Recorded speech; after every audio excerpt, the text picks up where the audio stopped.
Namaskaram girls. The previous class we have learned the theories of interest. There are 4 theories of interest. First one, weighting theory given by first weighting theory is given by Alfred Marshall, and Upsted's theory is given by Senior, isn't it? What they told in the theory of interest? Interest is given as a reward for waiting. They are abstaining from the present use, and they are sacrificing their present happiness. So there should be some benefit should be given for their sacrifice. That is interest. That is called weighting theory or Upsted's theory. And then second one, AGO theory or psychological theory or time preference theory. It was given by John Gray, and it was perfected by the Bob Bauer, and then finally it is described with the Irving Fisher's time preference theory, an American economist. What he told, people are postponing their present consumption. So for postponing their consumption, present consumption, they should be rewarded. So that is called interest. So it talks about the attitude, psychology of the people. And the third one, loanable fund theory, given by himself, Bertil Oakley, Minir. So many economists have explained about this theory. This theory talks about the demand for the loanable fund and also the supply of loanable fund. And then the demand, we studied 3. What are all the demand for loanable fund? Demand for investment, demand for consumption, demand for hoarding. And how they are getting the fund? The supply of loanable fund, first they are getting by savings. That we have 2, ex ante saving and ex post saving, isn't it? Expected savings and unexpected savings. Bank credit, disinvestment and discovery. Now, in today's class, we are going to see the equilibrium between the demand for and the supply of loanable fund. Now we know what are the things determine the demand for loanable fund and what are the things determine the supply of loanable fund. Now we are going to see the equilibrium point of demand for and supply of loanable fund. X-axis, Y-axis. Here I am writing the rate of interest.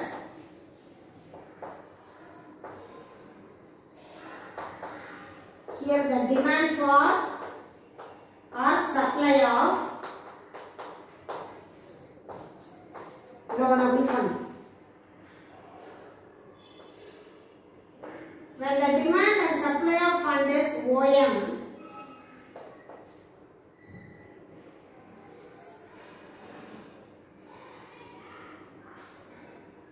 the rate is OR.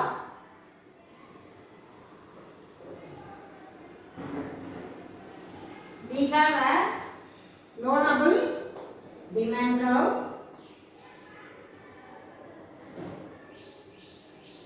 and then loanable supply curve.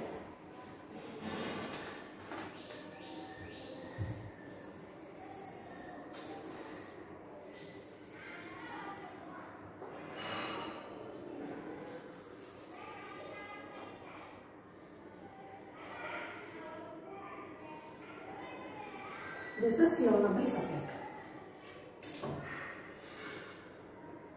The meeting point of demand curve always fall in curve, left to right. there is a negative relationship between the rate of interest and the demand and supply of fund, isn't it? And there should be a positive relation between the supply and the rate of interest.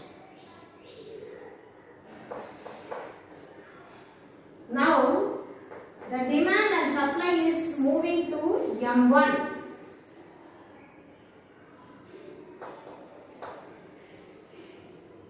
There, the demand for supply is E1. There is no intersecting point. Here, the factors they work. The curve which comes saving and investment meeting point is equilibrium. All the savings should be invested. So always there should be an equilibrium between savings and investment. Why? Savings only it becomes investment. So savings and investment meeting this point. And apart from that, we have three things. What are they for the demand curve? Demand for loanable fund. Investment I have drawn. Till we have drawn consumption and holding, isn't it?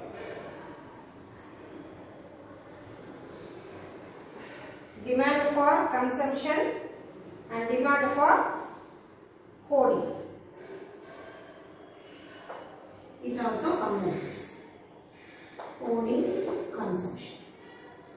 Then in the supply curve we have saving curve I have drawn,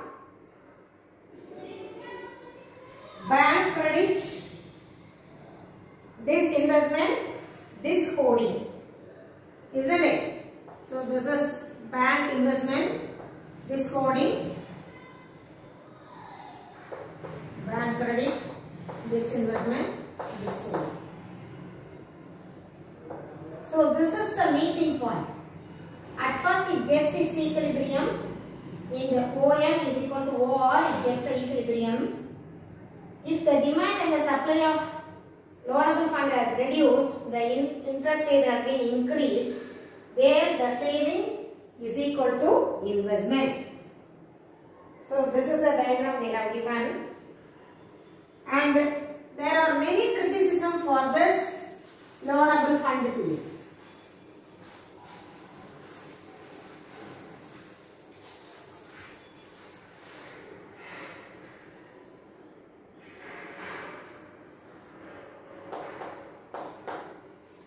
Many economists criticize the loanable fund theory. What are they? There are so many factors included, that is asymmetric information and the moral hazard, isn't it? But political powers are able to get huge bank credit at the lower interest rate. Here we told in the loanable fund, bank credits is easily available. Supply of loanable fund, we talk about the bank credit. But with the help of political power, the people, they get more amount from the bank for the lower interest rate. And then some assets are non-performing assets, NPA. For example, you get money from bank, but you are not investing in the productive manner, productive aspects. For example, if you are investing to buy land,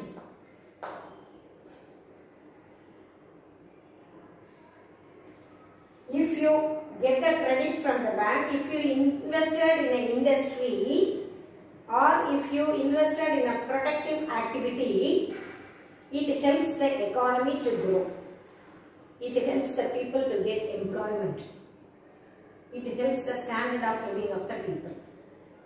But in other hand, you got the money from the bank, but you have invested in the non-performing asset. வாங்கி சும்மா போட்டு வச்சிருக்கிறது, ஒரு பெரிய நிலத்தை வாங்கி 10 acre 5 acre வாங்கி நிலத்தை போட்டு வச்சிருந்தா அதுல இருந்து ஒரு பலன் கிடையாது. அந்த மாதிரி நான் பெர்ஃபார்மிங் அசெட், அந்த பேரு NPA. So they will lose their interest income, isn't it? So the loanable fund theory is indeterminate unless the income level is already known. And also it is very difficult to combine the real factors like saving and investment with monetary factors like bank credit and preference, liquidity preference. So they have given 2 criticism on loanable fund theory. And the next one is the famous theory of Keynes, liquidity preference.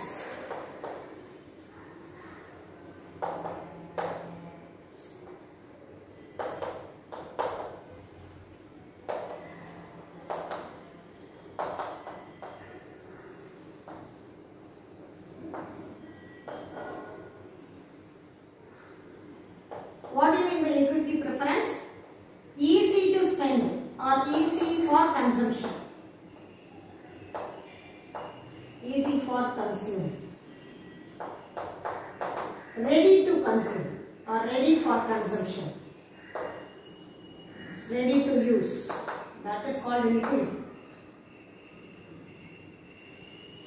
People, they wanted to hold money to spend easily. Because if you have wealth in the form of jewels, land or house, you cannot spend it. If you have the money in the form of, if you have the wealth in the form of money, you can easily spend. So, Keynes propounded this theory in his book, The General Theory of Unemployment and Interest and Money. In the year 1936, already you have studied, isn't it? So, in this theory, he says, interest is a purely monetary phenomenon because the rate of interest is calculated in terms of money, isn't it? Usually, whenever we calculate the interest, rate of interest in place, we will term money. So, the rate of interest determines the liquidity preference. There is a negative relationship between the rate of interest and the liquidity preference. What do you mean by negative relationship?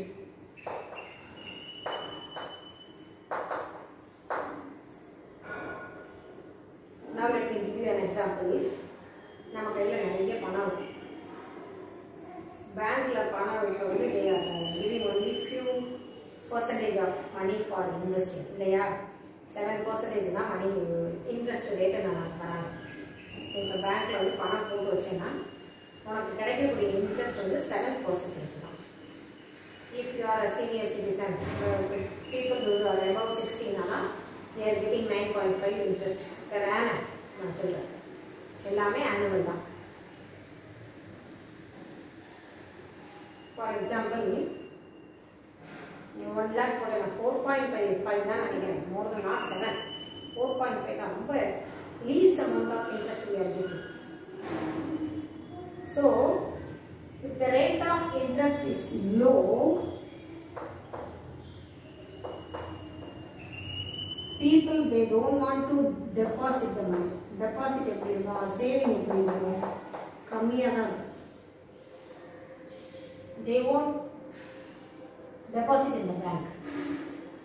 If the interest rate is high, they deposit more.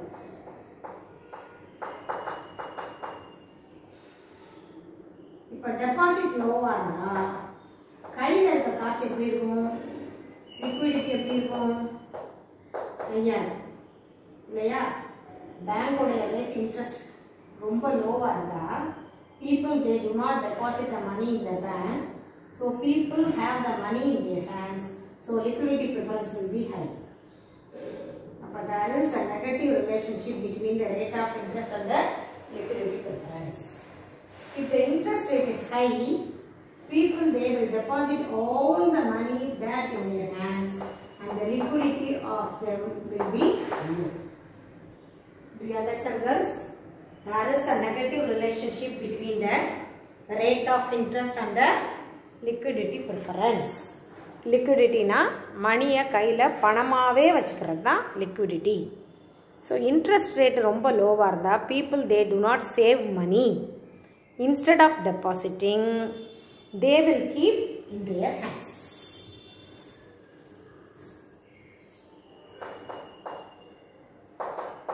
Yeah, அங்க போட்டு 4% 3% வட்டி வாங்குறதுக்கு பேசாம நம்மளே கையில வச்சுக்கோங்க. இப்போ interest rate higher இருந்துச்சுனா they will not keep the money in their hand, they will start depositing in their bank. So there will be a அப்ப கையில இருக்கிற பணம் குறைஞ்சிரும். So there will be a negative relationship between the rate of interest and the liquidity. Do you understand, girls? And then this liquidity preference has 3 motives. Why people they wanted to have money in hand. So this liquidity preference has 3 motives. First one, transaction motive. Precautionary.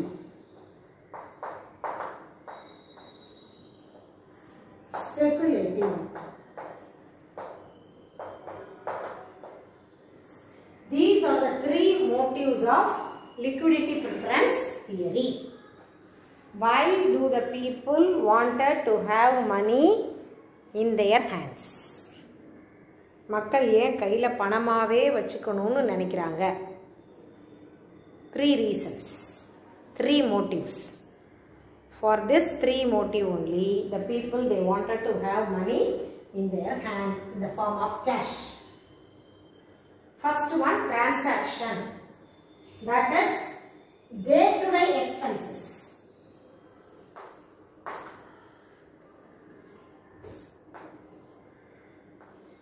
அன்றாட செலவுக்கு கையில வேணும் இல்லையா? அதுக்கு எல்லாமே எப்பவும் நினைப்போம், என்ன நினைப்போம்? We want to have some money in our hands to buy vegetables, to buy milk or snacks and other things. So day-to-day expenses, transaction. Precautionary, unexpected expenses.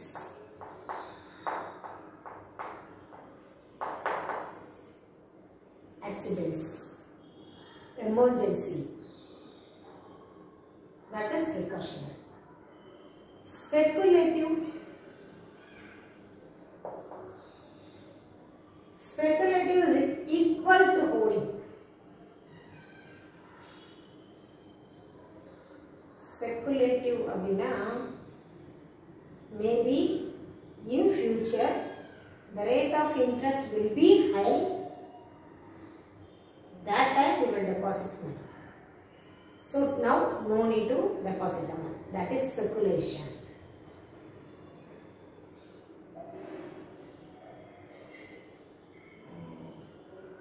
என்ன சொல்றது? அதுக்கு எக்ஸாக்ட் வார்த்தை என்னன்னு தெரியல. ஸ்பெகுலேஷன்னா பின்னாடி நடக்கும் அப்படின்னு சொல்லி அஸ்யூம் பண்ணி இப்போ செய்யாமல் இருக்கும். That is speculative. That means for example இப்போ ஒரு கம்பெனி ஷேர்ஸ் வந்து காஸ்ட்லியாக போகுதுன்னு வைங்கடா, ஷேர் மார்க்கெட்டில் வந்து அந்த கம்பெனியுடைய ஷேர் வந்து ஹையாகும், ஃபியூச்சரில் ஹையாகும் அப்படின்னு நினச்சா they never buy the bond now. Instead they will keep the money in their hands. When the rate of the bond உடைய ரேட் கம்மியாகும்னு நினச்சா சரி கம்மியாகும் போது வாங்கிக்கலாம் அப்படின்னு நினச்சி இப்போ கையில் வச்சுருப்போம். அது ஸ்பெகுலேஷன். எக்ஸ்பெக்டிங்னா அதுவும் எக்ஸ்பெக்டிங் வித் ப்ராஃபிட். ப்ராஃபிட் வரும் எதிர்பார்க்கணும்.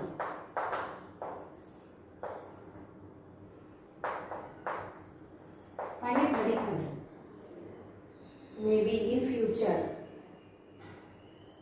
the rate of interest will be high, or the share market, the particular company share will comes down, falls down. We will buy the share at that time, அதனால இப்போ spend பண்ண வேணாம் அப்படின்னு சொல்லி கையில் பதுக்குறது, அதுக்கு பேர் speculation. So for this three purpose only, people wanted to hold the money in their hands. This is given by Keynes, J.M. Keynes. Now we can see the determination of the rate of interest.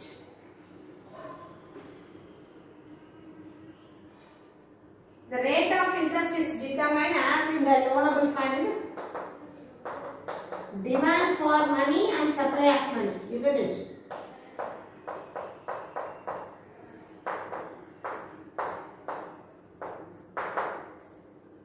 Rate of interest is determined by demand for money and the supply of money.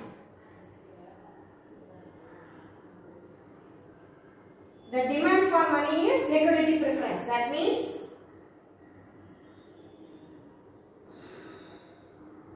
for liquidity preference for speculative motive determines the rate of interest. The supply of money, it is determined by the policies of the government and the central bank. Yeah. Bank is RBI is the only authority to issue bank. So supply of money is determined by the central government. That is central bank. RBI. It only issue the notes. Issue notes. So the supply of money is determined by the central bank and the government authorities. The demand for money is determined by the speculation motive of the people.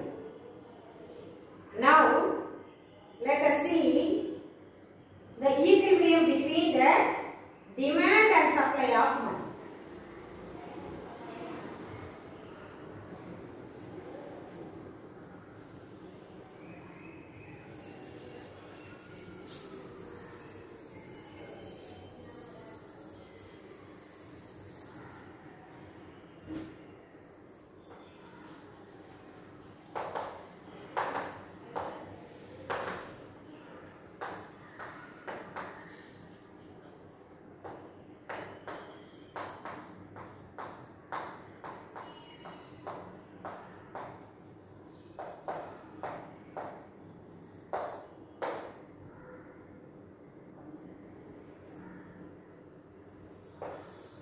See,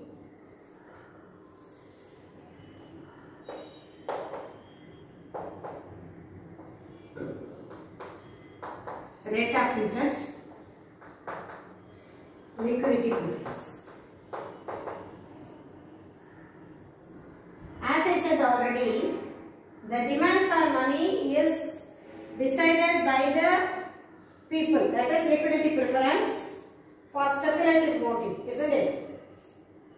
And the supply of money is determined by the government authorities and central bank, that is RBI. Now let us write the demand and supply of money here. Demand for and supply of money in the x-axis. Y-axis I am writing the rate of interest. We have already studied there are two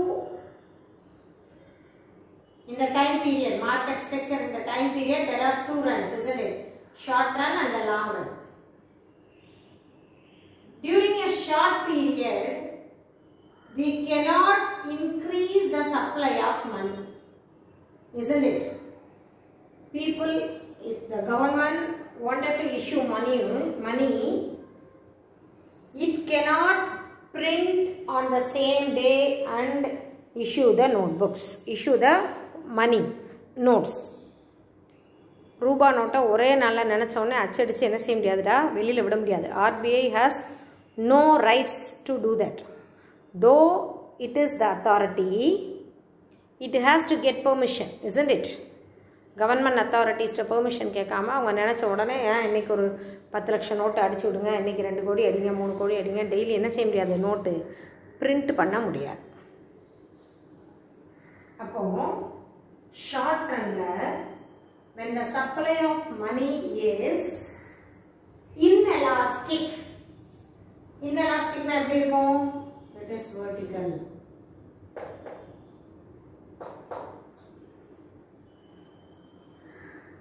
When the supply supply of money is inelastic, what would be the rate of interest?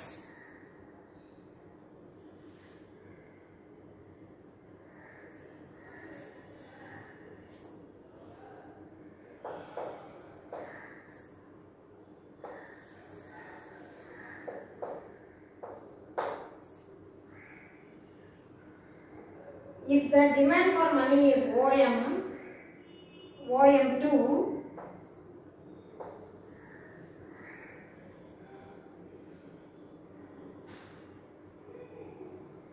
the rate of interest is OR2 and liquidity preference is LP2. Now the demand for money is increased, but the supply of money is not increased.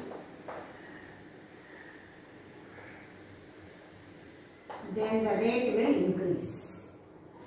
If the demand for money is increased, the rate also increased. Because the supply is inelastic, we cannot change the supply within a day. So, if the demand for the liquidity preference increase, the rate of interest also increased.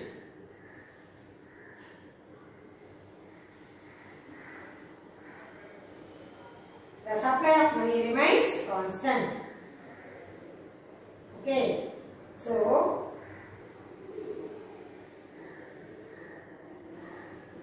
money demand for the transaction motive and the precautionary motive and the speculative motive all together is equal to demand for money.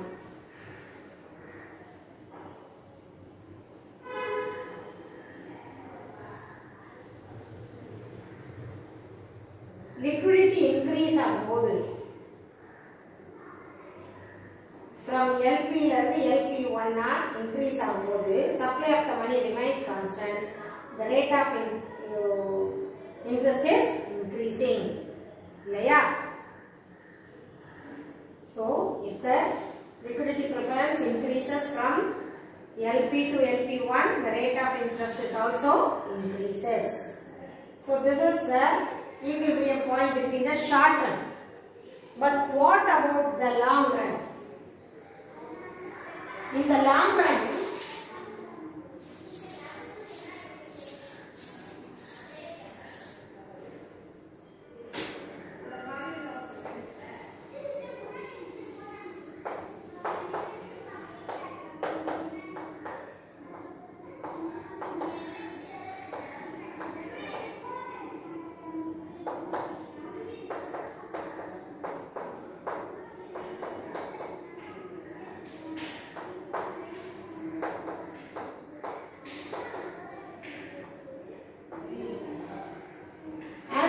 already there is a negative relationship between the liquidity preference and the rate of interest, isn't it?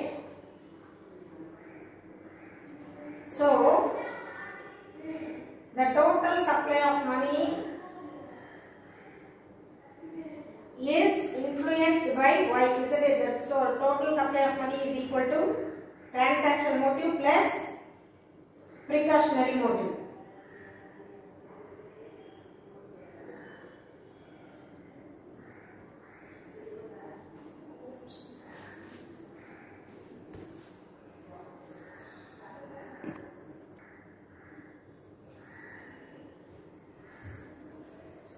See, we have given M1, M2. When the supply of money is M2,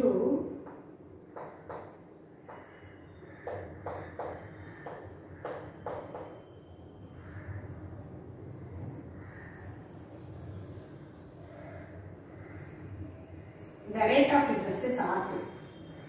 When the supply of money has been reduced, the demand for money is increased, the rate of interest also increased to R1.